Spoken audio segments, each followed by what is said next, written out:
where to start? All right, so thank you guys very much for being here. I really appreciate it, and we've been doing this a few years here, and we have this guy with us, which adds a whole other thing that we don't do, and that's really exciting. And we're just going to talk about screenwriting from our perspective. I mean, we have three different sort of perspectives on this.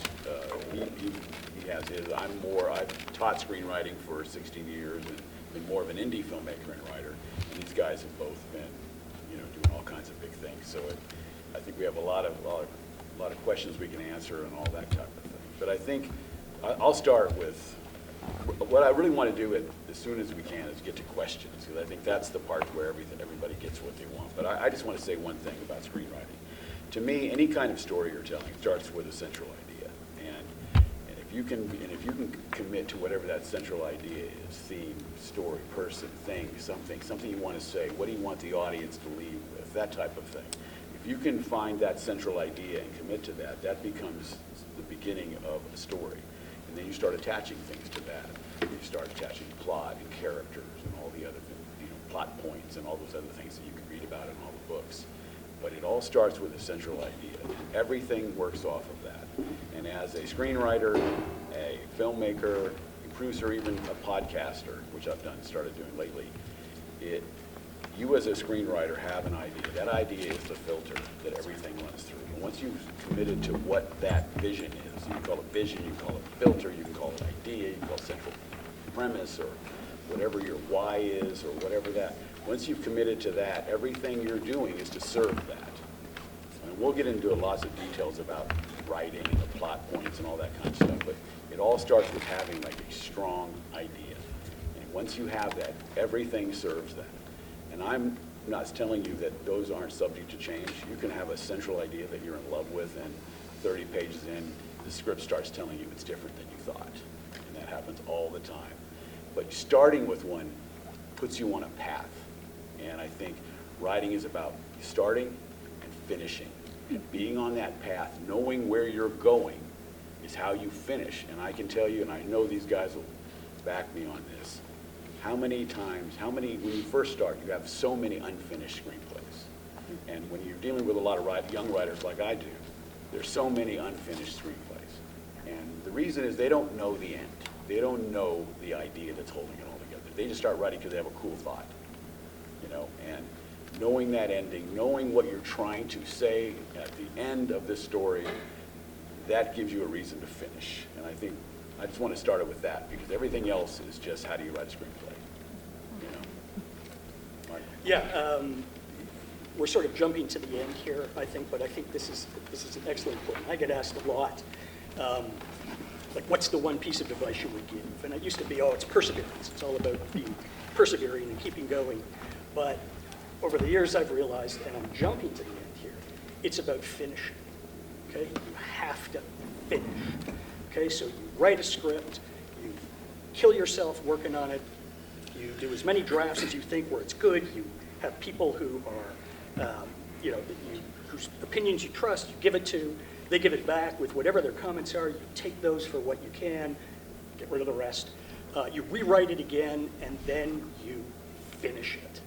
Okay, and if you can get it out to somebody, get it out to somebody. If you can't, put it on a shelf and start another one.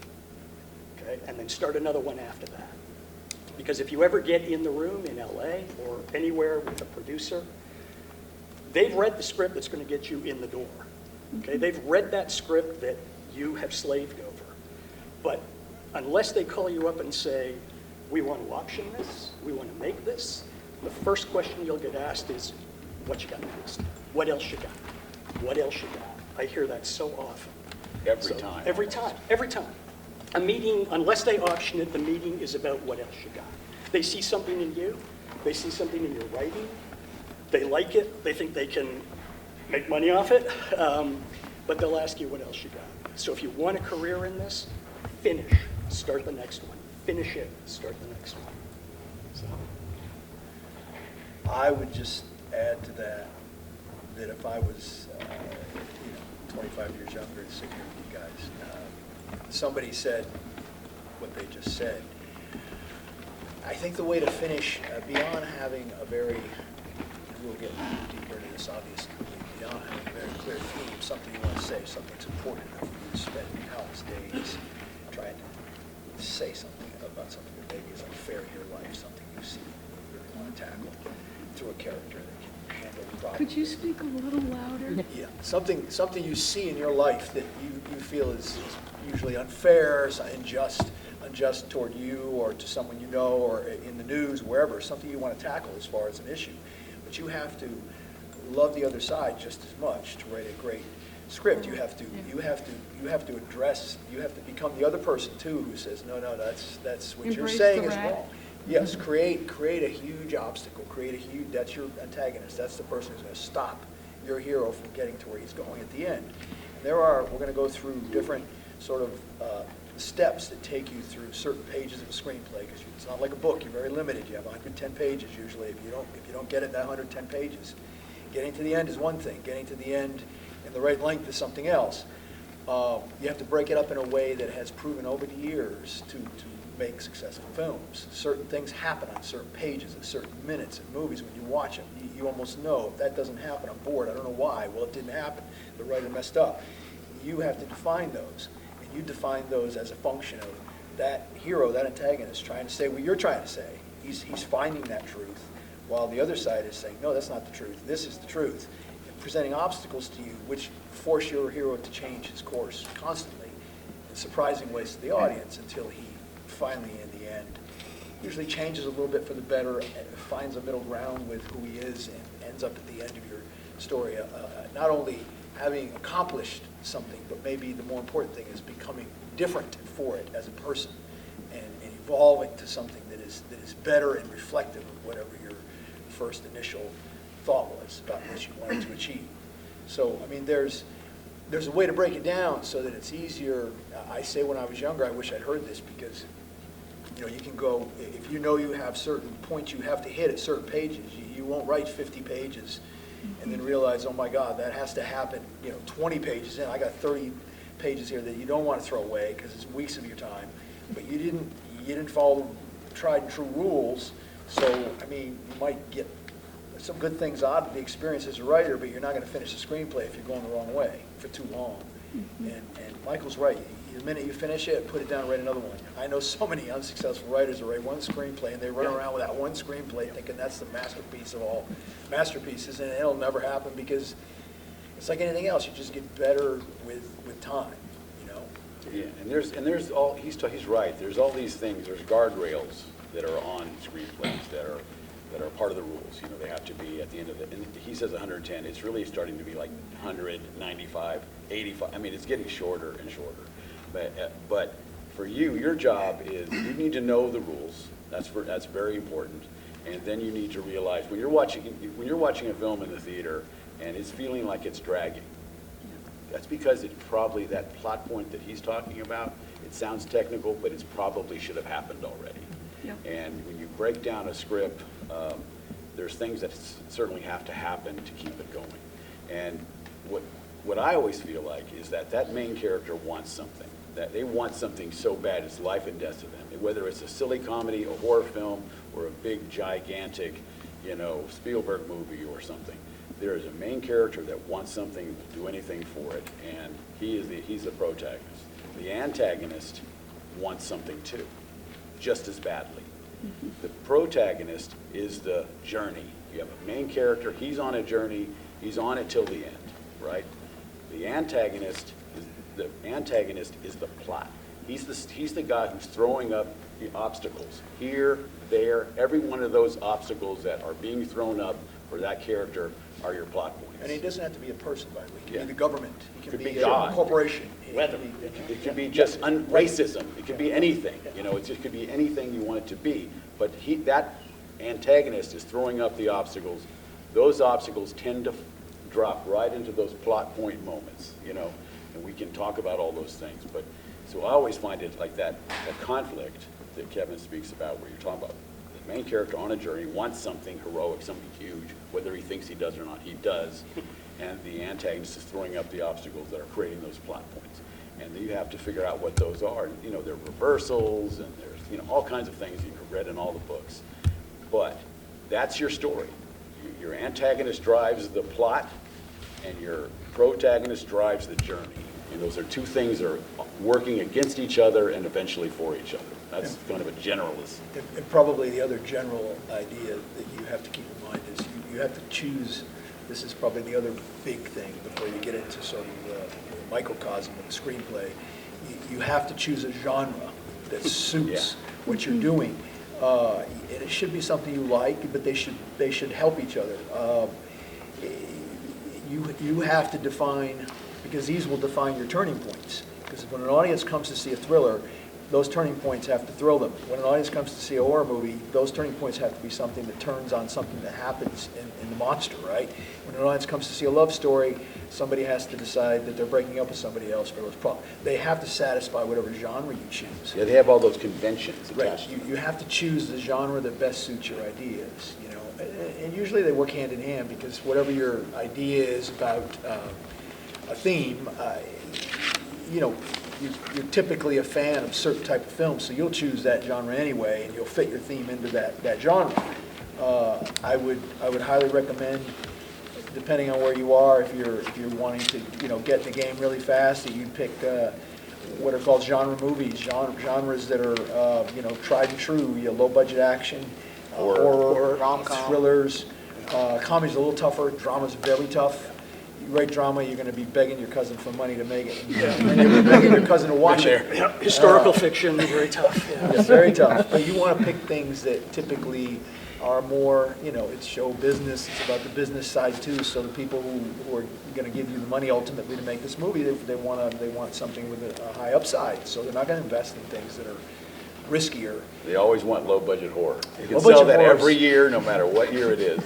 They're looking for those. Yeah, and you also should take into account sort of the temperature. It's a lot more inclusive now. If you have a story that revolves around one of the, whether it's African American, whether it's LGBT, did I say that right? Is it LGBT? There's Yeah, more. LGBT. There's more. LGBTQ Plus. LGBTQ+, yeah. plus? Plus. Okay, see, I got to read the paper. I can't keep up. You want to stay in tune, and don't be afraid, because if that's your thing, I mean, there's a whole world out there for that now. It's great. It's so inclusive of everybody's ideas about story. Now, anybody has a shot. You know, you just have to write the best and most original. Don't get bogged down by the fact that we're going to go through some rules. Your screenplay is only going to be as good as how creative you are wrapping your ideas around those rules. So true. You're going to build a skeleton that everybody in here should build if you want to sell a story. The same skeleton. The same skeleton holds us all up. But the meat on the skeleton is going to be as different as we all look. It's just like, I don't know if you guys have ever read the original draft of Pulp Fiction. Yes. It is the most crazy thing. Yeah. You know? So just keep someplace where you keep those ideas, because something will, you know, you'll be walking down the street and you'll see something or you'll think of something, and all of a sudden it's back, you know, and pull it down. Don't ever scrap it and throw it away. You're going to find some of your best ideas come from, you're not deciding to give up on something. You're just deciding that you don't know the answer yet. You kind of know what you need, but you don't know. And once you sort of put that in your brain, it'll come to you in the shower. 3 days later, it'll come to you. It's crazy how it works. I don't know. I can't explain it. He's But it right. happens for a lot of writers where if you really are focused, don't think about it anymore. Just in your mind. I know I need something there that's going to do this. You have to define it. This is what I need. This is going to accomplish this, and put it aside. And I swear to God, you'd be making a sandwich, or in the middle of a conversation, I've stopped and went, oh my God. It calls I for need a you. pad, and write it down, It calls for you sometimes. because it's going to be so great, and 5 minutes later, that miraculous thought you had that it took 4 days to come. And that might be is 4, gone. it might not be 4 days, it might be 4 years. Yes. It's gone. I've picked up things and, Carry one of these. yeah, I have those, Yep. yeah. I'll tell you another thing, this is not exactly an answer to your question, but everything I write, I keep. And, everything I write as many drafts as I can until I run out of gas or in your question, say you're out there trying to push it and sell it. You know, there's a point where you feel like you're getting these same notes over and over and it's not going anywhere. there. So it's not them, it's you. So you got to figure that out. Sometimes you have to walk away, like Kevin says, to figure Yeah, out the answer. yeah. But one more thing I want to say on that is I save everything. I save every draft, every note. When I'm writing, I even always have a dummy draft, right, open. So if I wrote something, a whole bunch of stuff, and I thought, nah, I don't delete it. I just push it over to the dummy draft, sits there. Sometimes 3 weeks later, a month later, 5 years later, I go, I love that. I freaking love that piece. I Yeah. put it back in. Or Yeah. I rob from my old scripts. Like I have this one action sequence I have in a military situation. It's like some guys are like in a foxhole and they get run over, and this guy does this one heroic thing. I have regurgitated that scene so many ways because it's true. It's a story somebody told me, and I just put it in my head, and I keep using it, and it hasn't been made yet, so I can keep using it, right? But you never know how it's going to. I think a script teaches you how to write it. You start with your plan, and it takes over and teaches you how to write it. And it might not be. It might be telling you it's time right now. It might just be that. You know. Anyone else? Questions? Yeah. So I was just wondering, how long does it take for you, or like when you're writing a script, how long does it take you before you just can't write anymore because you like run out of steam, I guess? That's every day. You answer that one. I mean, there's no length of time. No. It's just some scripts are written a lot. Here's the crazy. This is the craziest thing about writing. You're going to learn if you stick with this. This is just wrong. The more you learn about it, The less you know. unlike everything else in any other damn profession, the more you learn about it, the longer it takes you to write a script. Because you are aware now how every scene, every line can Every contribute or not contribute to your story. So Every you are- exclamation. you are Every ellipse. It used to be I would write them and then I go back and rewrite it a few weeks later when they pay me to, you know. I'm rewriting now when I'm writing. I'm like on my fourth draft before I finish a first draft because I'm going back and constantly rewriting some section that I thought was finished because of something I've come up with a little later on. It has to be cohesive. Everything in it has to somehow be related to a function of the character, the plot, the genre.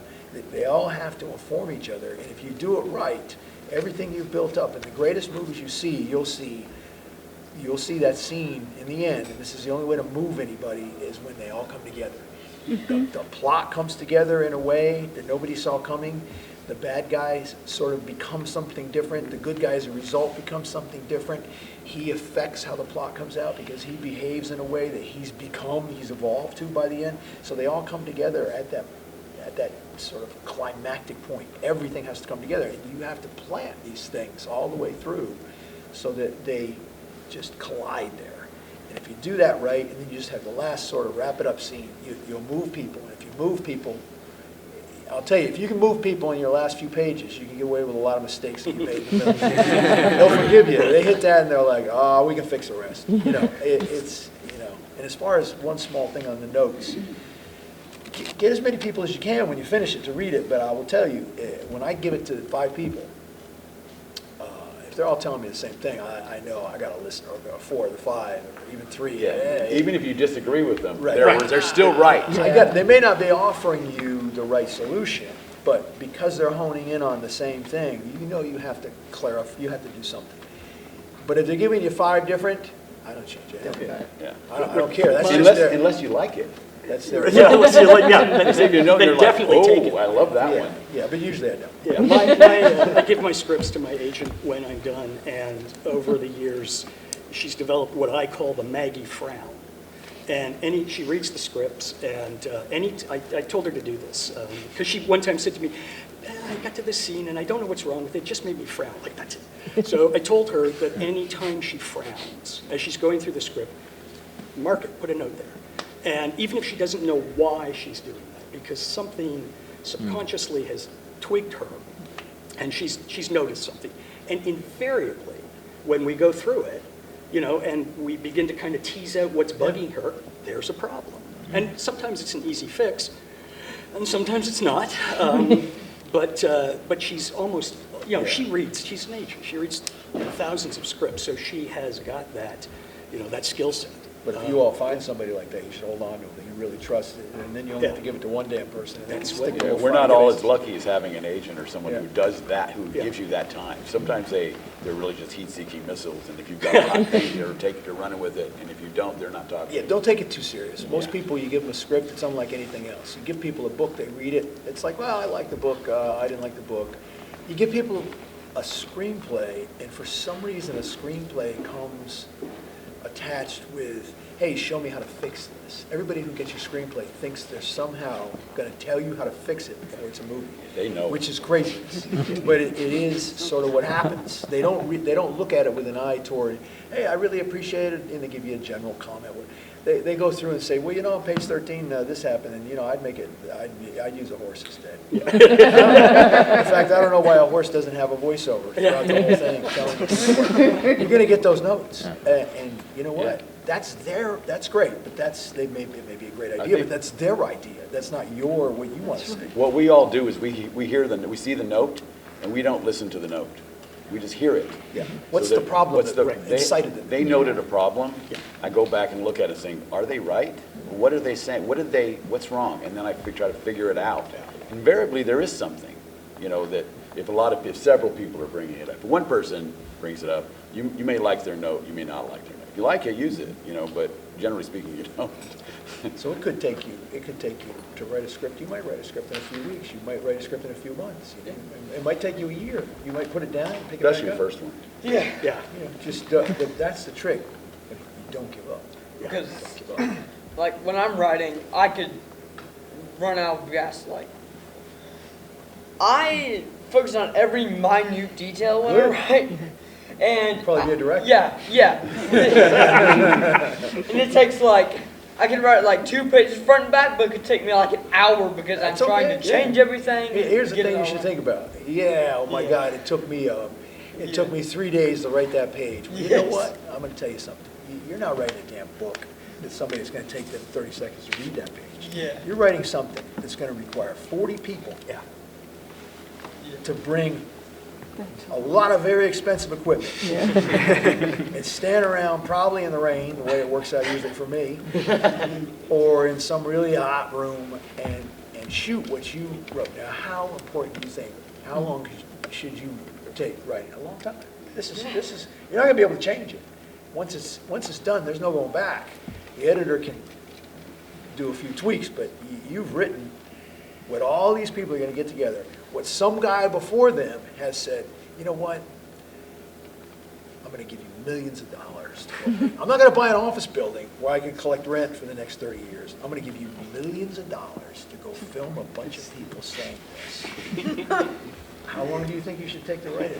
Make Get it Make right. it perfect. That makes me really concerned. All right. But you know, when he's saying that, he's not saying the first draft. He's saying the whole process, the rewrites, all the stuff you have to do. Yeah. I mean, that's what it is. So, you know, that's what the perfecting, like, I can't remember the name of somebody, right? It's an Oscar winner. I saw him give a speech, and he was saying, he writes the first draft as fast as he freaking can and doesn't look back. I know that sounds crazy, and it's kind of hard to do, because we're all animal, we're all trying to do it. But he writes the first draft as fast as he can do it, because he knows he's going to rewrite it. Don't do that either. That's what I do. Don't do it. No, hell no, don't. Yeah, I'm not a screenwriter, but I want to hear what your comments are on this process that I've heard from someone who is a screenwriter that is not any of you up there. When you talk about having somebody you trust read your screenplays, if you've got 5 people and you say, like, here's my screenplays, or here's my outline, here's my treatment, tell me which characters you like, tell me which plots you like, tell me if there are scenes that you like. And if people are all like, I love this character, I hate that character, this one's stupid, this one's interesting, I like this plot point, etc., so that you take this character, this plot point, this genre, and you write something fresh, That won't pulling work. from that. That'll never work. I don't know, this is somebody who swears it works. It's Sounds gonna- good on paper. It's going to be difficult for that to work because the problem is this. It's like the old story where you close your eyes, you blindfold someone and you stand them beside what feels like a wall. You say, well, what do you feel there? Oh, I feel like a wallpaper. It's very strange. And you bring them around to another area and say, what do you feel? I feel a broom. I feel it's a whisk broom. And you bring them around to the other area. Well, they take the blindfold off. It's an elephant. It's none of these things, if they don't function together as one unit. If your characters, you have a lead character driving what he talked about. This is what he wants. You have people in his way, but you also have friends. You also have other characters. Now, if those characters aren't pushing and pulling him all the way toward or away from what he's trying to get, don't do it, you're going to die. Oh my God, you're going to die. Remember the film Alien, the first film? Bill Paxton, the actor, we're all going to die. He's the guy, we're going to turn the ship around. The other one going, no, I'm going in, I'm going to kill the woman. I'm going to kill everything inside. They deserve to die, these monsters. They all have to function toward getting toward that goal or not. If they're just along for the jokes or for the, joking is fine, but it needs to be for a reason. It has to push or pull the characters. They can't, now somebody could read a script and say, I really like that character. Well, the reason they like him is because he's pushing or pulling that character. So there is something to that, but it's not something to rely on. The reason they might like, you could read a script where it's got a fantastic scene, but it doesn't really move the plot, but it's hilarious. You know what? You can't keep it.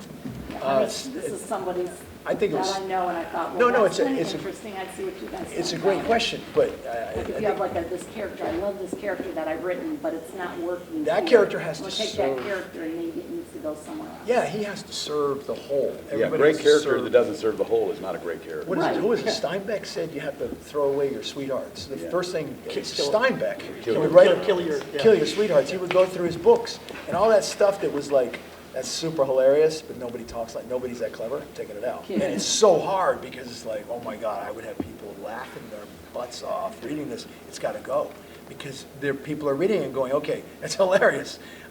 This story's not real. Or it could be used in something else. Yeah, that Yeah, happens a lot. Well, this is the guy who files in your draft everything and file. reuses, he's like a recyclist. But he's right about one thing. He's right about one thing. You have that main journey that the main character's on. Every word you write around that character is either helping him on his journey or it's hurting him on his journey. That's it.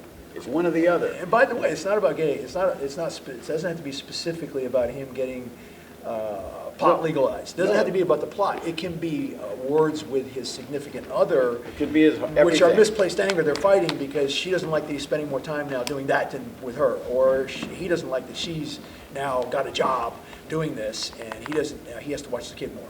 It's all a function of somehow pushing and pulling. It's a matrix. The main person away, but it has to function together. Everything has to function as a unit. Otherwise, you got the elephant in the room. Yeah, which is trying to write by committee, which is what the studios and networks try to make you do, because they have the producers and the notes and all of that. But as long as there's no point in starting off by writing by committee. So, You just hold that back as long as you can. yeah, exactly. It's Yeah, coming. They're coming for you. They're But, going to destroy it, but in order to get it in the door so that they'll take the time to destroy it, you have to. And pay you for it. Yes. Oh, yeah. Right? Yes. Yeah, everybody who gives you notes is, unless they're paying you, that's just an opinion, and take the good stuff. Really, take the good stuff. If you get a note that you love, or they point something out that isn't working, use it, grab it, make the best of it. But we're to some degree joking. Look, a lot of producers I know are very good at making your script better. I mean, they really, they have been around a long time, and they have great opinions about not only your story, but the market, which you may not have your finger as much on. So they may say, could you make this character a little more this way or that? Because the market is such that it allows them to put it together easy. They may know what you need for the Right. script to get made. Right. That you aren't seeing. That's all part So of it. you listen to everybody, and if they're paying you, you find a way to make it work, trust me. Yeah. Because if you don't, they're gonna hire me to do it, on your script. If you say no, If you say no, they'll hire, and I'll do it. So, I mean, that's part of the profession of it as well. When it comes to writing, it's like there's a lot, the more work you put into pre-production, the less you have to do during the shooting days. But for situations where like the writer isn't the director, but the writer is still present on set, what exactly like is the role of the writer while on set? Because you mentioned earlier, you said that the director, you're like, you would write the exclamation points, and they're like, hey, you're trying to direct it. So like, when you're on set, what are like the do's and don'ts of like being a writer on the shooting days? On sets I've been on, it varies. It depends on who your director is. So the first film I ever did was an action film. I was on set every night. We shot nights. I was on set every night. The director was not too experienced. He shot a couple of videos, so this was his first feature. But the one producer I worked with was amazing and welcomed me on. So I had a lot of access. I mean, at one point, the producer sat down and said, I think we're going to be short. Like, I think we're shooting, the script is not going to, the movie's not going to be long enough. He sat me down with the stunt coordinator and said to the stunt coordinator, you dream it up. And then he pointed at me, he said, you figure out a way to put it in the script. He said, I'll figure out a way to pay for it. And By tomorrow. that was great. By tomorrow. Yeah, Like, that's oh, never happened to me again, but it was amazing. And so that was one where I had a lot of access. I've been on others. My first horror film I was on, and I showed up one night and went to the rushes the next day to watch the footage that we had shot a couple of days before.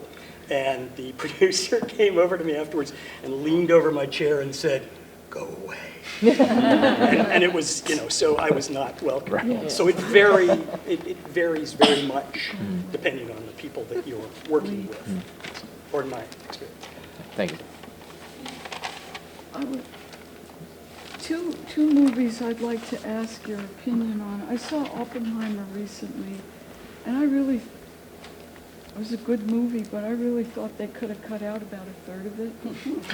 And it all contributed, and yet it wasn't necessary. It kind of pulled you, just dragged.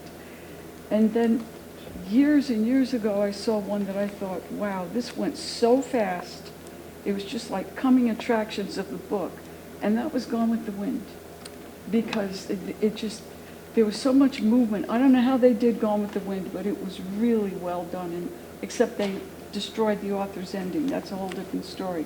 But the Oppenheimer thing, I wonder about that because it was a good historical piece, but it wasn't. Could you tell me which, and the way I'm thinking there, some of these just drag. Well, I don't know what to say about that. I agree, disagree kind of together, but when you're an auteur like him who has no rules placed upon him, and he can do whatever the hell he wants and make the movie as long as he wants, write anything he wants, do anything, that's what you get. Sometimes it's brilliant, sometimes it doesn't work. You could take a guy like an older film, like Michael Cimino, who did Deer Hunter. That's a long-ass movie, and every single second is amazing. And then he does a couple movies after that that are just dreadful, with the same process probably in a way. It just didn't work. So when it comes to that kind of stuff, and there's many varying opinions, obviously, on Oppenheimer. Many people think it's one of the best movies in the last few years, and some people say what you say. I'm somewhere in the middle. I am not his biggest fan in general. I think his movies are. Sometimes I think it's a bunch of gibberish. Just stuff happening and like Inception. It's very impressive filmmaking, looking stuff, but I still don't know what the hell happened. And if I don't know what the hell happened at the end of a movie, I'm not satisfied. That's me.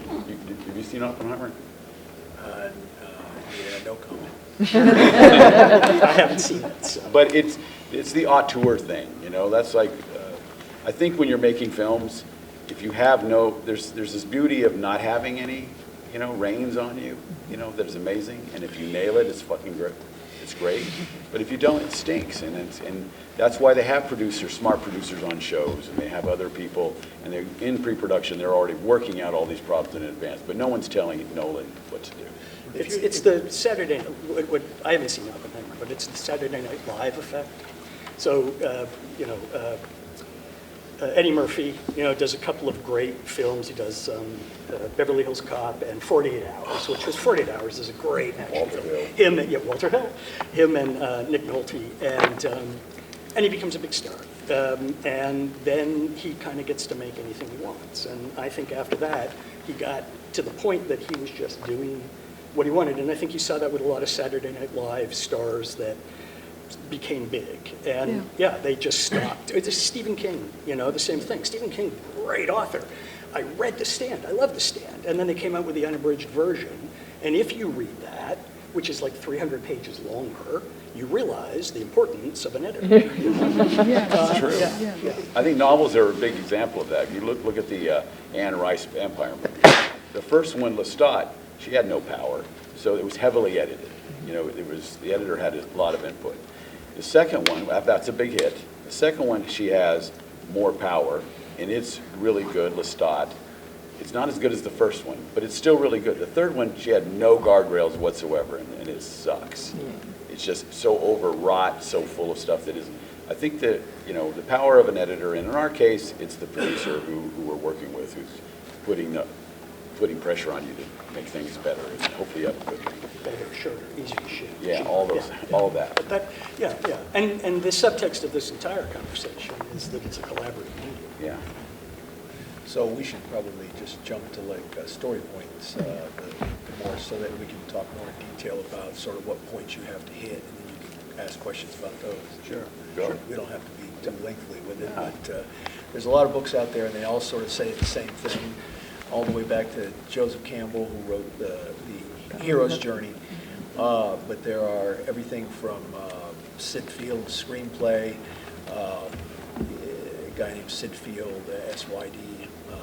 Books just called Screenplay, and there are others. Linda McKee, I think her name is McKee. She writes How to Write Great Dialogue.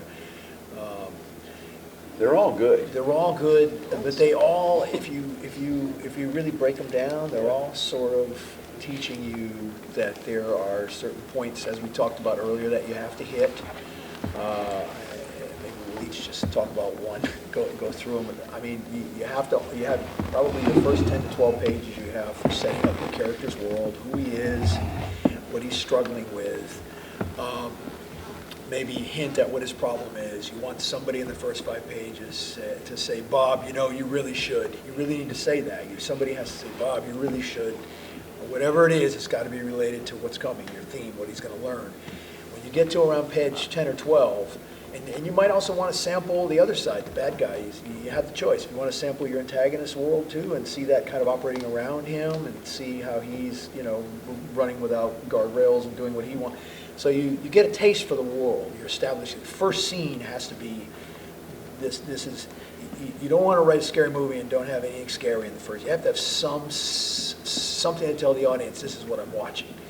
There has to be something in that first scene that defines the tone. In every genre, whatever genre you're writing. It has to fit it, yeah. And actually, that's why you see action movies, they open with some kind of fight or some kind of action. Comedy, something funny right off the bat. Something funny right off the bat. You have to, in the first scene, horror, there has to be some hint that, something creepy is.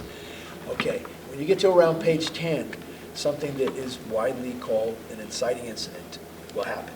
It's usually either an opportunity somebody gets that they wouldn't normally get, and they have to make a decision: do I do this or not? Or it's a bad thing. It's something that really gets in their face. It could be anything from my girlfriend dumped me to I got fired to I picked up a radio signal and nobody believes me, but I think it's an alien. It could be anything, but it's the thing that sort of gets the story going. It kicks that protagonist into gear. He has to now at least consider doing something and look at ways to do that. But he's also getting the attention now of the antagonist because he's... And he still might be unsure whether he's going forward. Exactly. He has to make that decision. Yeah. But he's Reluctant hero, yes. But he is investigating it. Now he has to change his life a little bit, right? And then you get to the first plot point, which you can... Now you have to do that in the first 10, 12 pages. All that, you can do anything, any sort of combination of that. Opening scene has to be defining what your genre is, then who your character is. Give him a nice entrance, because actors like that. When you first see him, he's got to be, either climbing out of a sewer, or climbing out of a Ferrari, or something where here comes this guy who, we're clearly going to focus on this guy. There's something about him I want to watch, or her. Don't have them waking up in bed in the morning. No, you don't please, want it. Or don't wake, start with Unless he's a waking up dream, with, a dream, when you wake up. Yeah, so, that'll get you to page 10 or 12, and I will tell you right now, it's much easier to write these scripts if you think of them in building blocks, if you think of them in chunks, like by the end of the totally week, do that. I'm gonna get to page 10. I'm gonna figure out a way to get to page 10, because if you're thinking, I gotta get to page 110, I gotta finish this, like those three old guys said, it doesn't, it's daunting. It's 110 empty pages. Well, it's less for you, 85 pages, but it's a lot of empty pages. I'm writing one for someone right now that's like 83 pages, like that's what they want. Hey, But do it's- animation. But it's 60. indie, oh, This is my dream. But you need to, if you know, it's like, I'm going to make the greatest opening 10 pages that has ever been. If you're focusing on that, you can do it. It's doable. And if you want to put it down for a week, you can. But you've got a building block. well, there's another part of that, but he's so right, though. I think, I don't know if you do this, but I definitely write in this idea of 10 to 15 page chunks. It depends on the situation. But I know that when I start that 10 or 15 page chunk, what I'm doing is, every word I'm writing is to set up the end of that chunk. Yeah. That's what something's going to go boom, right there, So he's talking about the inciting incident. Everything you're doing is setting up that moment where the inciting incident happens. And he's not sure whether or she's not sure whether they're going forward or what's going to happen, but the problem is set, the motivating factor is there. But about 15 pages later, somewhere around, it used to be page 30 or 33, now it's like sliding down to 25, and I've seen him at 20. Something happens that changes everything. There's no going back. You have to charge forward, and it's something that is probably inspired by the antagonist. Well, he does something. Usually he decides to do something. Because of that. And because he does that, something happens usually that he did not expect that slaps it. He learns that this is the real guy behind it. Oh my God, and he's like gonna And there's kill no my friend. going back. You can't turn around now. You're in the story, right? And that That's like happens. page 25 minutes in. Honestly. We measure by a minute a page usually if you're writing it right. Now, this doesn't work with 3.5-hour movies, but you're not writing that. You're writing the typical 100 pages. You're going to have these points. Dude, you can set your watch to it. You watch It's like movies. building in your commercial break, and you want that point to Oh, be, they yeah, watch almost. the commercial, Almost. so Yeah. they come back You and want to can keep watch a movie watching. and look to your watch when something like what we're Honestly, talking he's about right. happens, and it's going to That's be. cool. That inciting incident, you If look it's at a your good watch, movie. it's going to be between 10 and 15 pages. That's You're looking for that big plot point that's interesting. coming, you look forward, about 25, you're thinking, here it comes, or if it hasn't come, it's about to any minute, and He does all of a sudden, something, boom, you're like, you know, okay. The world turns upside down. Now he needs a plan. So, and then we wade into what I call the swamp of the second act. That's why I pointed at you. So, yeah, thank you, yeah. Yeah, new guy. And so there's usually built in, so there's all kinds of the hero sets out to fix whatever the problem is. And then there's obstacle after obstacle after obstacle. He tries one way, he tries another, he goes back and forth, and there's always something that stymies him and keeps him from going. And then around the middle of the second act, which, 55, yeah, then you have your next sort of big incident, big reveal. Suddenly he realizes that, he and his girlfriend have been trying to unravel this plot, and he knows who the bad guy is, but oh my God, my girlfriend's working for him. Something big. Something big. Plot twist. Yeah, Yeah. And that's what Twist, every one of these reveal, yeah. chunks we're talking about ends with that, a Yeah. twist, a betrayal, a new piece of information that changes everything. Yeah, a It could be your tragedy. best friend Yep. turned on you, your girlfriend's banging somebody else, pardon me, young people, or whatever it is. And at the end of every chunk, it's that, Yeah. that thing. But it could also be, look, if you're in the middle, it could also be kind of a fake win. Yeah. Because Yeah, true. he fights for something from that first point where he gets slapped down, page 25. He fights, and it looks like I got him. It looks like I won. But so you have a moment of, this is the greatest. Yes, And good, then we're something good. 10 times Right. worse comes as a result of give them a moment for the audience to go, yeah, what's going to happen next? And you see that in every movie. We're there, we won. Yeah, we won. And all of a sudden, smack, Boom. you know, they take it away. Yeah, exactly. So that gets you to the middle. Now, Now you're in the, yeah. Now this Now you're in the is- middle of the second act. this is, I will tell you, from the middle to the end of the second act, and we're breaking that second act up into two pieces, but from that middle, from like 50 on to like the end of that second act, this is where most writers give up. This is where most writers run out of steam. I've had this guy have all these challenges. I've increased the obstacles, and you'll have to take this because I have no idea what you're doing. No, it's true. Everyone, I teach a ton of writers and coach a ton of them, and they all die between 45 and 60. Yeah. And it's almost, by the way, when I was young, I died at 45. I was doing the same thing. I'd run out of gas.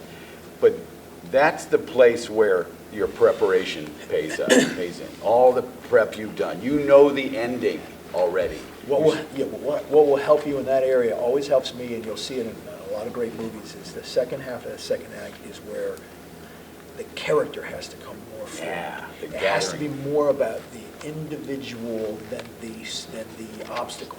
It has to be, oh my God, now who am I going to become to fight this? Yeah. I never expected that I'd have to do this. But now I got to bribe somebody, I got to kill this guy, I got to kidnap this lady. Yeah, they're gathering their resources and I their have to strength. flirt with my girlfriend's best friend in order to get her back, to make her jealous. They're rejiggering their plan. They're going, it's a character, whatever the genre is, it's a character thing. What am I going to do now? I've managed in the first half to get away from the monster. I've realized, though, it's everywhere. I'm going to turn it, and I'm going to go on offense instead of defense. I've got to find something in myself to actually attack the monster instead of run away. Right? How do I prepare to do that? So- I'm just giving a little theme. here. You're fired. And that's, Think of, if you've ever seen the movie Aliens, You have to find a way to do something different than what you already did, but the same. Something that fits the character where somebody's not watching and saying, well, that guy would never. You want to have planted, like he said, the history that you can pull out of your pocket and say, oh yeah, he said he was a sniper, or he had this relationship with this other girl, which She is perfect shows up. to make her jealous. She shows. You have to plant things along the way that you're going to. And by the way, I don't write page 1, 2, 3, and tomorrow I'm writing 4, 5, 6. I write what I feel like. I write what I feel like writing. I know I've sort of mapped it out before I go, and I know what's coming. So today I feel like writing. It's a lot easier way to write if you can do it. It's a lot more fun if you sort of map the story out. I write the story out first. A little outline. And I underline the important things, and so I know what's going. Well, today I feel like writing. I mean, it would be really cool if they talked about this, because I'm making her an architect, so it would be great if she talked about traveling to a place that was. So I write the scene. I don't know where the heck that's going. You know But what's you can write these things and just keep them in a file, and you'll get to a point where it's like, okay, I need something where they're in the car. I can pull my scene out where she wants to travel more, and she's unhappy with him because she's an architect and she's not seeing any good architecture. So I plunk it in there, and suddenly, to the reader, it's like, well, that's really original and came out of nowhere, and it's great because it's character stuff, but it's creating this fight, this obstacle, which is misplaced anger. But who would have ever thought she would have started a fight about that? Well, I did, because it's my character. I own it. You know what else is really good about what he just said? Is, when people talk about writer's block and you get stuck, there's two things I do when I don't really believe in writer's block, to be honest. I don't. No. But That's lazy. It is like not being prepared or whatever. Whenever I'm feeling stuck, though, for a minute, I go write a scene I know I'm going to write. I've been looking forward to it. I'm right here in this moment. I'm just stuck for a minute. I go write the scene that I was planning for the plot point 2 at the end of Act 2. And that'll make And I that scene love when it. you're writing, it's crazy. That'll make you realize What you needed. what the other scene is. It's crazy. You just had to sit there and write something else to get you going. yeah, I don't do that. Yeah. But Yeah. one other thing, though, I want to say about writer's block, that came in my head. That one of my favorite things, if ever I feel blocked on anything, I know this is off our plan, but I just think, what's the worst thing I can do to this character right now? I just think of that sometimes. Yeah. And it may not be what I use at the end. It may not stay. But keep in mind who he is, because worst thing is different for everybody. Yeah. What's You the created the worst character, thing? so what's the worst thing? And I write the worst thing I can do. Inevitably, it does stay in some form, because it is, again, a smack across Yeah. the jaw. But it just makes you write something, because, you know, writing isn't perfect, and the process doesn't go like, it just doesn't do that. No. You write, you get a little stuck, you just throw some little filler or something just sticks in there. Sometimes I just put a slug line. Guy has to go find his girl somewhere, you know, and I don't know what that means, and I just Yeah. leave it and go to the thing I know I'm going to You know what has to happen, you just don't know how. There's something missing, the bridge. But it's also when you get stuck, I've found that, like, I don't do that. I don't jump ahead. I write linear, Oh, really? all the way. Oh, Yeah, scene by scene by scene. Don't do that again. Everybody's journey It's is not nearly as much fun. No, but listen, I'm joking here, but I will tell you this. Everybody writes different. Once you get doing it, whatever works for you, Whatever what keeps works. you writing, you do it. Yeah. Everybody's brain works different. If it keeps your butt at that seat. You have, like he said, you have to finish, whatever that takes. Yeah. Yeah, however you want to do it, where you want to jump ahead, whether you don't. But if you're stuck, and that's one way, yeah, I can see that Yeah. pops you open, but it usually means that somewhere back in the script, what you've already written, you've gone off course in some way. And that you got to go back and you know, and maybe set it aside, maybe writing something else is what helps.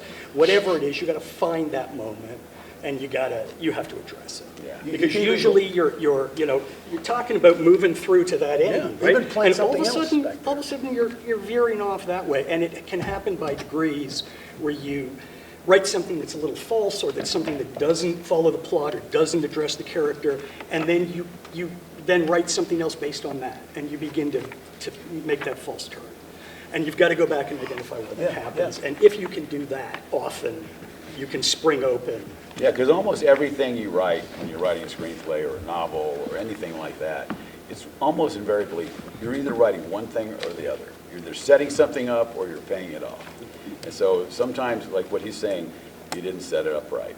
So the payoff isn't talking to you. It's not there because you didn't set it up right. Or it could be that your payoff is messed up and it just sort of clogged up the middle of your story. Like you don't know what to do now because Right. you didn't pop, you know? And that's a big danger, I think, of the second act, because in the second act, you're trying to come up with those kind of obstacles, and you want to keep upping yourself, right? Yeah. You want to keep it escalating, and so you might make a decision that really isn't true to what you need. Yeah, you just Yeah, escalated for no reason. Right, yeah. You know, you wanted more character stuff there. But if you push that character stuff, if you go to that, a lot of times it will work for you, especially if it forces things out of other characters. Like your behavior makes other characters behave in a way that maybe they reveal something. Like he said, another great place to reveal someone who's close to you, but they call them an opponent ally, right?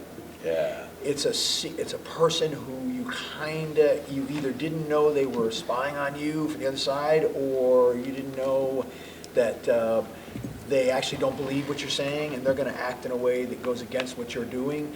But what it has to bring you to is the second plot point. Yeah, it could be an old opponent that becomes an ally. Right. It can be both. Yeah. But, you know, these characters all have to be part of your story. It's not all on your leading man, your leading woman to get through this alone. Everybody can have their own story, and they change with what you're doing. If you've written it well, the things you do make other people behave differently, because this isn't you anymore. Yeah. Imagine if you just went home tonight and started acting differently around the people you know, just completely different. They'd be like, what the living? And they would act in a way that you hadn't seen out of them, because they have to now react to something that they're not familiar with. And everybody reacts differently. Some people walk away and slam the door and lock it. Other people are in your face. Other people just leave because they don't want to know you anymore. And other people hear that you're this way and are attracted to you. So all these people that you've created who are pushing and pulling this character all the way through the journey now have to react to. Yeah. And they all kind of have their own little arcs, their own You get this journeys. little chaos, this is chaos storm going on, which weakens you to a point where the antagonist at that second big plot point can pull out the nuclear bomb, can basically throw something at you that you're like, you have to think of something that you will never beat. Like, it looks like it's the end. They have you've pushed them so far that they came to your house and took your baby. Yeah. You think you know. mentioned the movie Aliens? Yeah. You know, is like a classic, right? They're trapped on a planet with all these monsters coming at them, and the whole beginning, like the first act is they get to the outpost, and they check it out, and they realize the monsters are there, okay? And then it's just about them trying to survive. And then the worst freaking thing happens to Ripley, the hero, is the little girl that she's kind of taken on as a daughter falls down a ventilator shaft and the aliens get her. And now she's supposed to strap on a flamethrower and go to the lair and rescue her, which she does. And then the mother alien appears, right? And like all of a sudden you've had hundreds of these little guys running around eating people and this giant creature steps in, you know? So, But yeah. it's because the writer, Walter Hill, did because he planted the love of this little girl in this, throughout this, that you didn't know. When you're a viewer, you're just going, oh, that's nice. I mean, do I really care? Well, I'm hoping the monster Unless you're a shows up, screenwriter, but you always know. it's sort of like there, right? And Yeah. you're sucked in, the heartstrings. Oh, that's nice. That's not. When the hell's the monster going to show? So it's that, and then suddenly, who does she lose? It's everything. Suddenly He put- it's everything. He put it's the all investment in. character. He invested he invested his time. Somebody shot this. They invested the time in making you love this relationship between this mother and the surrogate girl. So that when she drops down the hole, it's like, oh, you got to go kill that. Yeah. But it's all then at that point. But that's Ripley the third is act. pure That's when character. that's when it has to flip, and that comes around page. If you've it's got the 100-page script, it's Yeah, this Aliens is long. 75, 80, around 75, 80. You know, you're in the home stretch. You Very got close to 15, the end. 20 pages to go. That's when that happens, and then now you got your climax. You got the Everything's love for the- everything's in, all in. Now it's like all coming together. Like I said earlier, you got the love, the relationship for the little girl, a monster, the mother of all things, trying to protect its babies. So And that's it's what he was antagonist versus protagonist, face off. saying. It's all about that. But keep in mind, what they intended was, it's one mother protecting her child and another mother alien protecting her children. Yeah.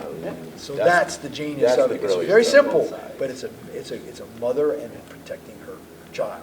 And to put that kid in that story so that you understand how far both these creatures, mother and alien, because you have to have respect for the other form of life too, you have to give your antagonist respect.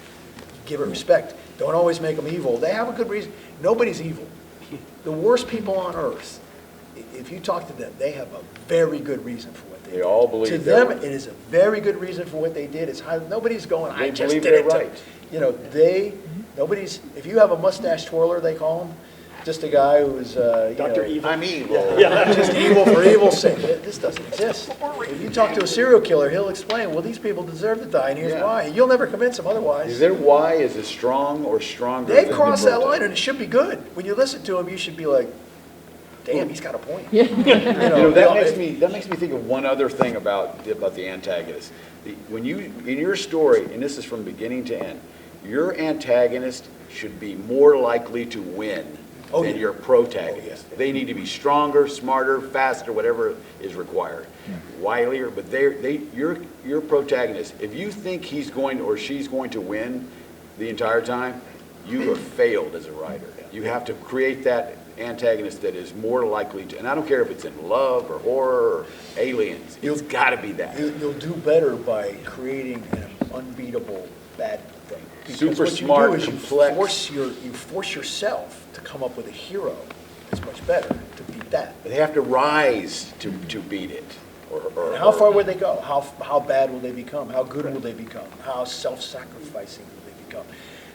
And these usually play into who you want them to become. See, the pull of the antagonist forces the person to become different in order to win. Bigger, better than they ever thought they could be, or Right, some version of right, that. Right. You had a question? It was, oh, yeah. It was an hour ago. Sorry. Yeah. We just got on a roll. So in the scenario, I think you kind of answered the question, but it's like in the scenario when your setup doesn't meet or doesn't connect with the conclusion, which do you change? Because you spent so much Setup. time with the setup, but you know your ultimate, like some people write in a way that's like, oh, I love this idea of the climax, and I kind of have how the characters would react, but like some people write backwards. You know? Yeah. And so Well, most people, the good writers know that they know the way it's going to end before they start, so usually Right. they match. But things change as you get to the end. So Right. you have to understand, and this doesn't just go for the setup.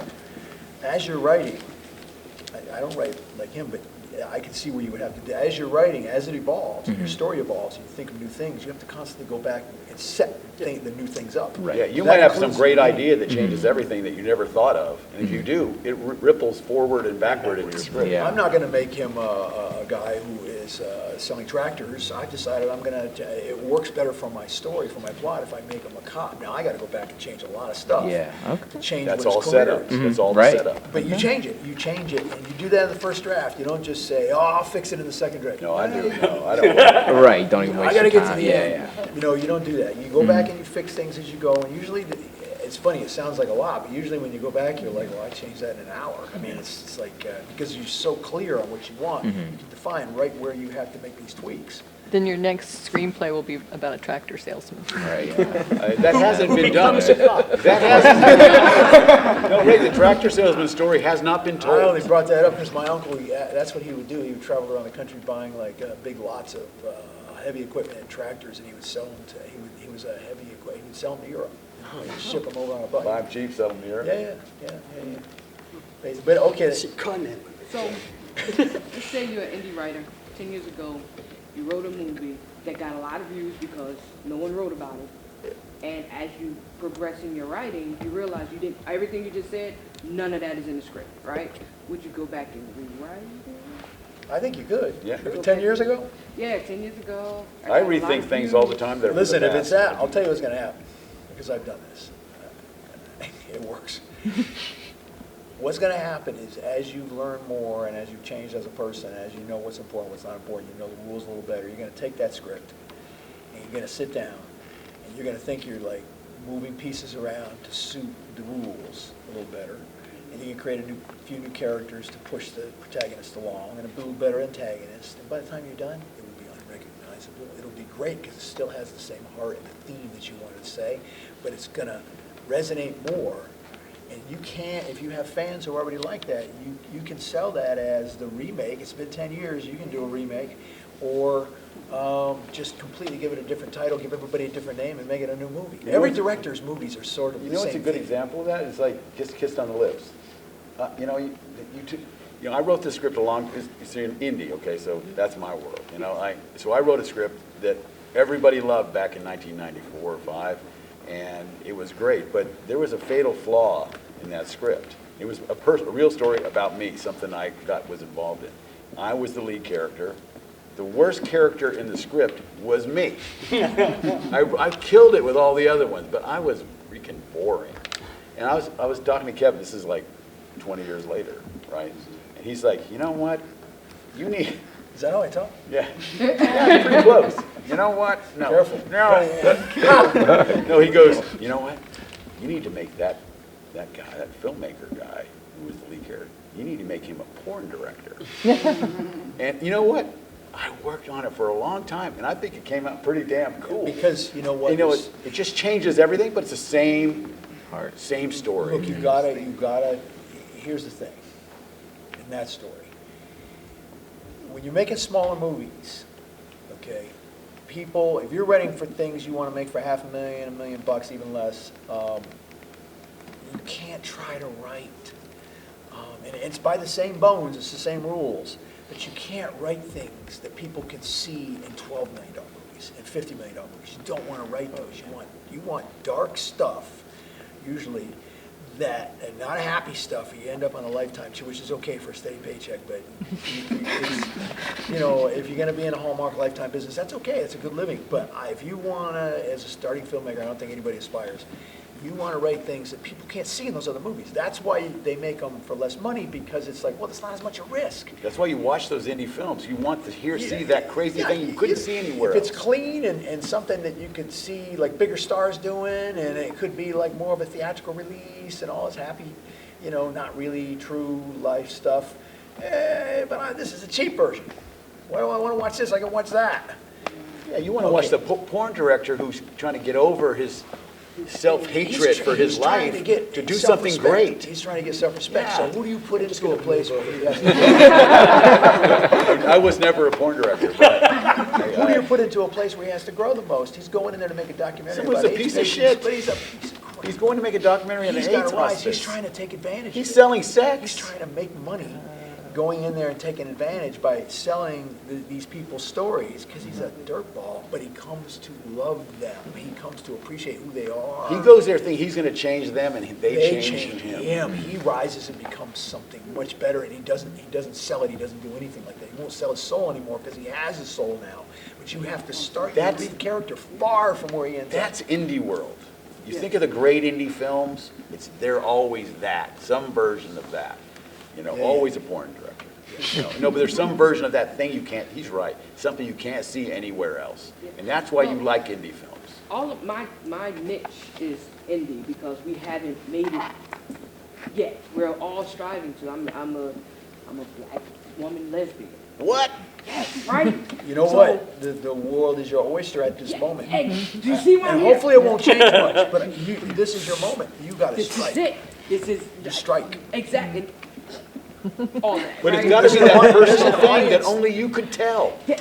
And there's an audience out there that hasn't had anything, and you are in a position to tell them the truth.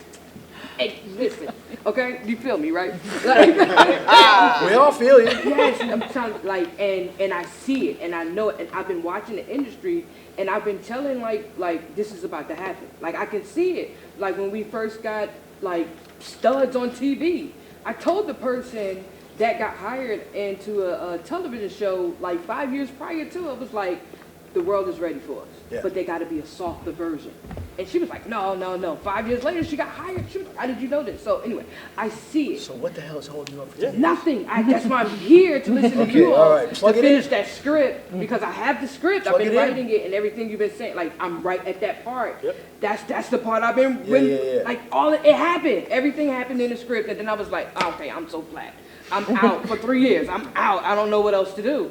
But it's there and it's like I've been testing it, talking. Now I'm here. I really came to Tryon. I love y'all. I moved out here. I came here to find my crew. I feel that's like great. the crew's here. Well, they're here. So Hey, fire yourself up and finish that script. that's Know the happening. ending. Decide what the ending is and write your ass off to that ending. I got that. I have 6 shorts and a feature. Like right now, I'm Focus ready. on one. I wish I was I you. I'm focusing on one, but like to build myself back up. I'm doing the shorts just to Good. Well, do a short to And show everything. yourself, show your talent off, but finish that screenplay. So Finish that so screenplay. you can hand him that great screenplay and hand him the short to say, look, this is what I can do with this. Yeah. Right? It's Okay. so Because the short ain't gonna make it, nobody's buying shorts. You got a script in your hand, you're in business. It may not sell, but you're in business. And You have wanna something earn to it, talk and you wanna about. earn the part as a director or the actress, whatever, you show them the short that shows, I have myself, there's nothing better than showing somebody on film already, this is what I did. This is the script I wanna do. You get the job. If you just go in there and say, man, I'm really smart. And in that short, Actors love me. don't It doesn't work. don't be vanilla. Take a risk. Yeah. There's no, and I'll say this about all screenwriting, all art. If you're not taking a risk, then what the hell are you doing in this Yeah. business? You gotta say something. Risk, take it, go. If you're making a short film, don't go boom, cover, thing, wide cover, put, it's just, no, you're making a short. You can't fail. So take the risk. No one's going to say, you spent $100 million on that film, you're a failure. You're making a short, punch people in the mouth. There's no reason not to. Question over I'm here. gonna give you a 5-minute warning. Oh, shit, we're on a roll now. I'll let you go over, but you have to be at the theater to Oh, give out shit. awards. They can wait. Bring them here. Tell them we'll be, We are the coolest group in the whole. This is great, yes. there you go. So I'm kind of backtracking to what we were talking about earlier. You guys said The boring part? but I think it's a pretty important thing. How many people would you recommend sending your script out to? One, like the family members, people you don't know. Also, whenever you do show people your script, is there a way to protect it from copyright? Yeah. Or say Copyright. someone doesn't steal it? Copyright. Copyright? Okay. They used to say register with the Writers Guild, waste of time. It's like $10 more to register with the Copyright Office, and it's totally copyrighted. Well, wait, though. And somebody has the address right there. I'll I'll tell you how to do it. Yeah, there you go. Yeah. We used to always register like and mail it back Mail to it back to yourself. yourself. It's only $20 to register with the Writers Guild, and no registered non-Writers Guild script, and what that establishes is when you wrote that script. Now, Date that doesn't certain. establish ownership. Exactly. So you should do it like first draft? No, I just, I would. I don't register with the Writers Guild anymore. But copyright costs $65. And Lawyer speak. Yeah, come talk to me, anybody who wants to, I will. you can do it I will online, give you the 65. rundown, so you have the rest of your time here, I'll tell you how to do it and What's what your the name? benefits are, et cetera. You're the 65 lawyer? bucks. Yeah. What's your name? Sally. The lawyer. Sally the Any lawyer. other, we're running out of questions. With the tinsel in her hair. Very hair. Oh, you did that. Lawyer, Sally, all the what's your lawyers last are doing that, by the way. Healthy, What are the top H-E-L-P-E-I-D. three genres? They're so loud I right can't now hear. for screenplays that are selling? They always sell. Horror. Horror, action, and thrillers. Always.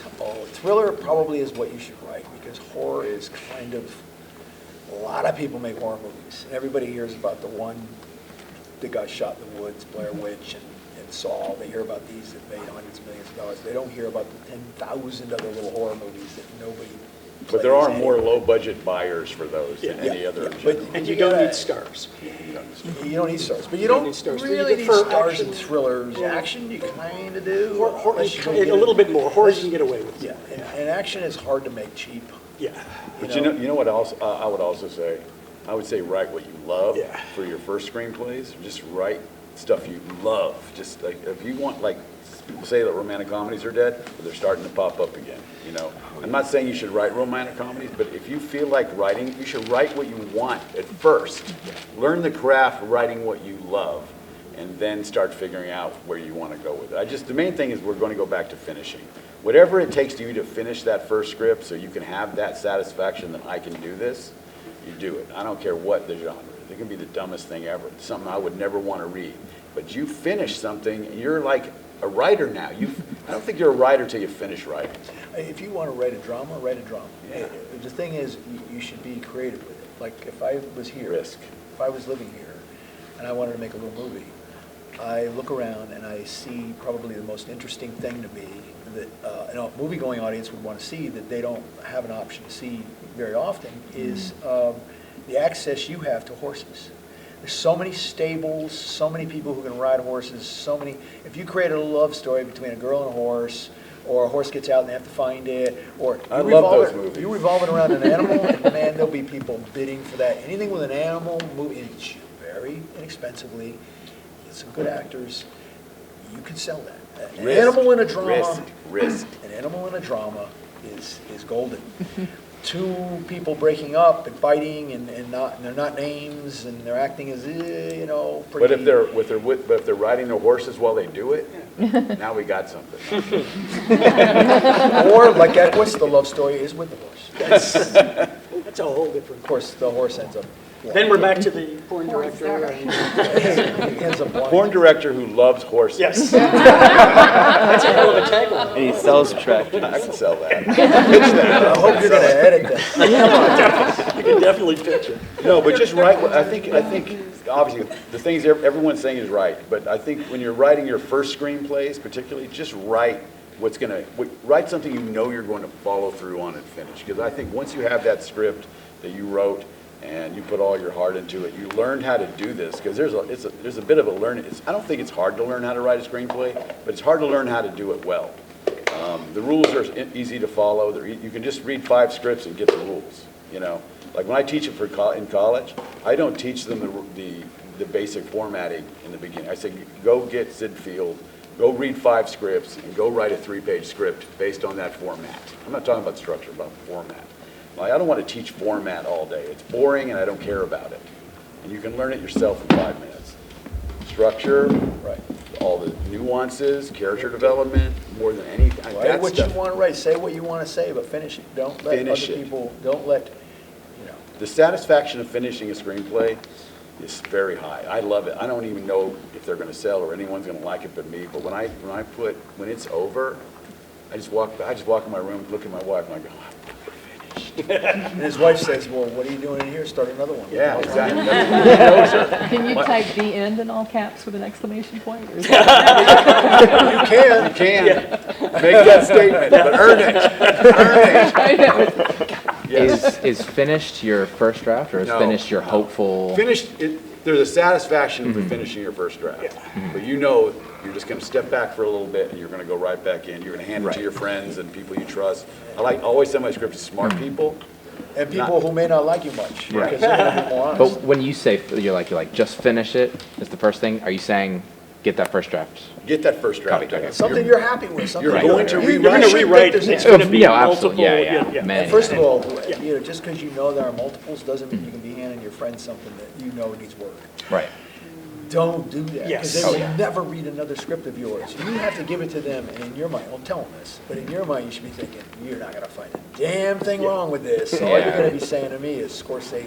Yeah. One of the worst things that people ask me to read stuff, and I start it, and I'm halfway through, and they phone me up and they say, "Don't read it yet. I've got a great new draft." He'll never You read know, another draft, he Yeah, won't read the yeah, other draft. and that happens multiple times. So yeah, Yeah, be happy with what you've got. Right. Think it's the best thing that you've The got. Hollywood reader is never going to read you again if you Yeah. do that, Right. or if you send something that isn't your best thing. So that's like, I've met with managers or talked with them, they say, what do you have? Send me your best, send me the script you think is the best one you have. He doesn't care about the genre and all that. He just wants to see if you have some clue about what you're doing. You know, you always send your best, and never ask a favor of someone to read something that isn't your best, ever, because that's the last time they'll ever do it. Like, if you have a friend in Hollywood, don't send them a crappy script and hope they like it. They'll never do it again, because we only have so many cards we can play for you, you know? And we don't have time to read them, so make it your best. Okay, I'm script, so sorry. one more Do question. one more question, and Okay. then Right- you guys right can here. keep talking. You just have to talk on the way Yeah, to the one theater. more question, 5 minutes, we're done. Go ahead. So say your young screenwriter finally finished their first script, doing everything they needed. They got it first draft, sent it to a couple of their friends. How would you recommend they market it? How would you recommend they send it out for research so people can look at it and say, hey, I like this. What do you need to work on? And how would you market it? for Toughest their question first to one? answer. Yeah. Toughest question. Who wants it? He does. He looks. You got me in the middle of a second act. I get to. It's toughest because there's 100 different ways to get a movie made, but, look, you can go on AFM.com and look at companies that buy and sell movies, and you can see the companies, you look at their credits, it takes some, work. You look up their credits on IMDb. If they make horror movies, you wrote a horror script, you write their name down. Most of them have an email address. You send them a very Short query letter. short query letter saying, I have a horror script that's about this, one line. They don't want to read all day, it's about this. Would you be interested in reading this, taking a look at this? You can do that with buyers. You can do it with agents and managers. You can approach them directly. You can call and say, I have something I'd like to send you. Now, out of the 100 people you call, I swear to God, 4 are going to call you back. At the most. Maybe That's 4. that's generous. That's a good day. Maybe 4, and 2 are going to read it. And one of them's going to lie and say that they read it. Okay, so it is work. Your work has only begun. It is almost impossible. If you know anybody in the industry, That's it. That's right there. if you know anybody in the industry, you're going to find everybody knows somebody who knows That's how somebody you else. start. You start That's how with you- that. Who that's do how you you- know? Do that's you how know you one get started. person who knows somebody who knows somebody? And it doesn't have to be in the industry. It can be a musician, it can be somebody who's... Someone went to high school with stage somebody. Ran shows, coffee one time, anything. anything, As long as it's a they can connection. read it and say, hey, a lot of times they'll say, hey, you know what, my brother works with so-and-so, he'll read your script. It's crazy how it happens, but you do both ways. Now, you're probably going to have to get a lawyer to submit it because they typically won't read scripts. It's called unsolicited material. They're worried that some crazy person is going to send them the Matrix, something similar to the Matrix, even though the Matrix is already written somewhere, then the Matrix is going to get made, and the crazy person is going to come with a lawyer saying, hey, I wrote the damn Matrix and you stole that from Seen me. it. So it, to some degree, protects them if you have a lawyer or an agent submit the script. And that's- They want you and to that's do as that. hard to That's get not as you the being other crazy. thing. They want you to do that. I'll say one thing also. Everything we're talking about, you can find online. You want to say, what's a query letter? Just put in query Go to letters. AI and say, yeah. Screenplay query letter, and they literally will show you what it should look like. But even the thing about the solicited versus unsolicited, you can go on Google and put agencies that select unsolicited material, and there aren't many. They're- Okay, they're- and that's the stock answer, okay, but I'm gonna give you the real damn answer right now, okay? If I was you, right now, Yeah. it's an ice cube's chance in hell of getting through if you don't know people. It don't matter who you are, it doesn't matter what you do, it doesn't matter. If I were you right now, living in this world, in this town, with so many people with camera equipment, phones that can shoot a movie, how you can learn about editing, I would not be messing around. I'd be writing scripts that I know I could shoot with $5,000, $10,000, because there's so many platforms now to get your work seen, and that's how you start. And when you do that and you do something decent, they'll call you. Okay. So don't waste the damn time running around knocking on strangers' doors, trying to beg them to read 110 pages that you know is great. Go shoot the damn thing with your friends, a cameraman. You can go to the local college where they have a film department and find your director, find your person with a camera. They'll let you use, if you sign up for one course, they'll let you use all your damn equipment for free. That's what you do. You don't like, hello, the head of ICM, I've written the best damn screenplay that Not ever gonna came. happen. You have right here a whole world to shoot in that people in Hollywood can't have to pay a lot of money to get. You got it for nothing. You walk up the train tracks and shoot a scene. You walk over things that nobody here is going to charge you for, and you can make something great. And you learn to become a filmmaker. And the next script you write will be a little better because you're taking into account the fact that you want to contain and have less locations because it was such a pain in the butt when we had to go. This is what we think about every day when we're writing. When you're writing something that can be made easier. And then when you are selling them, people are going, I want this guy's shit. I can shoot this in like 18 days. He's got it in 3 locations. He knows how to make a story hold together like that. That's what you do. The other stuff, knocking on doors, that's the stock answer. I have to tell you that. You can go ahead. I've never seen it work for anybody. And the people that you meet when you make that film, they're going to go off and do things as well. So keep in touch. That's you know? right. And they're going to be the person then that's in Hollywood. Be that part you of the can say, filmmaker yeah. community. Yeah. Make connections among your friends. Hollywood's big. Rise each other up. Hollywood will come to you if you get something on the damn YouTube that people watch, and you say that, I made it. And what you're saying is, I'm the train that left the station. Okay, you can get on now. Somebody else is going to get on. I'm money. That's what you need to say. Not, hey, can you help me? Exactly. Plus, there's so many ways to tell stories now. There's so many ways. You can do it on your You can phone. do it on TikTok. Do it on your damn phone. That new iPhone is a better camera than they had. That looks better than I just made a narrative podcast, and we put it out in the world through Apple, iHeart, all these places, and we're getting calls, you know? And it's it's off the, it's not what we just said. It's in your pocket. There's so many, if you make funny TikToks that are brilliant, you're gonna start creating your own Platform, network, exactly. you know? It doesn't matter, They'll make come. shit. People will come. I mean, Take a risk. That's the Yeah. that's the mantra. Make, yes. All right, we gotta go. So